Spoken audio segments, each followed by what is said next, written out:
கடைசி காலம் இன்னொரு 2 வாரம் தான், 2 வாரத்தில் முடிஞ்சு போச்சு திமுக. இப்போ நேற்று பார்த்தா 50 கல் குவாரிகளுக்கு அனுமதியாம்.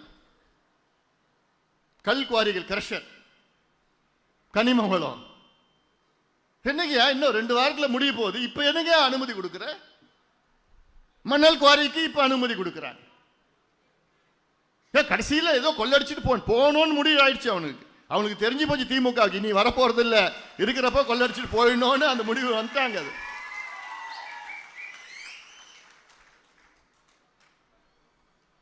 கடந்த 16 நாள்ல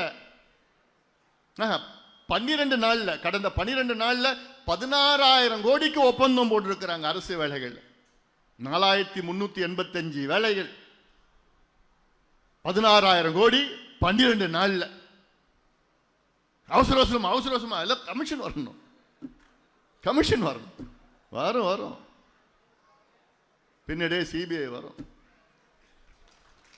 கமிஷன் வரும். வச்சுக்கிறேன், நல்லா இருக்குது, பார்த்துக்க போறோம். எவ்வளோ மோசடி பண்ணி, எவ்வளோ மோசடி, ஒன்னும் எடுத்து காமிக்கிறோம், ஒன்னும் சொல்றோம், கண்டுக்கிறது.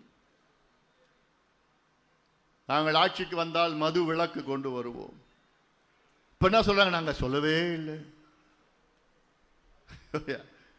அது வேற வாய், சொன்ன வாய் வேற வாய். பேருக்குன்னு இந்த 5 ஆண்டு காலத்தில் பேருக்குன்னு ஒரு 500 டாஸ்மாக் கடையை மூட்டினாங்க. ஆனா அதுக்கு பதிலாக என்ன திறந்தாங்க தெரியுமா? மணமகிழ் மன்றங்கள். மணமகிழ் மன்றங்கள்னா என்ன?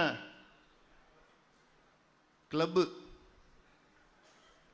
அங்க குடிக்கிறது மட்டும் இல்லை, சீட்டாடலாம், சூதாட்டம் பண்ணலாம், குடிக்கலாம், என்ன வேணா கும்மால் அடிக்கலாம். இத 1000 மணமகிழ் மன்றங்கள் திறந்திருக்கிறாங்க. 1000. அதுல கிட்டத்தட்ட 1500 கோடி அவங்களுக்கு லஞ்சம் வாங்கி திறந்திருக்கிறாங்க. எவ்வளவு இந்த தமிழ் சமுதாயத்தை சீரழித்து கொண்டிருக்கின்ற திமுக எவ்வளவு சீக்கிரம் வீட்டுக்கு அனுப்புறாங்களோ அவ்வளோ நல்லது தமிழ்நாட்டுக்கு.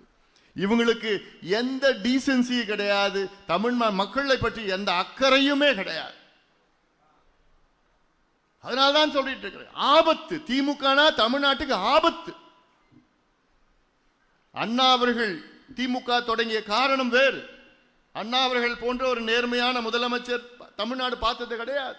காமராசர் அவர்கள், அண்ணா அவர்களும் மிக சிறந்த நிர்வாகிகள். ஆனால் அதுக்கு பிறகுதான் வந்தது பார் அழிவு,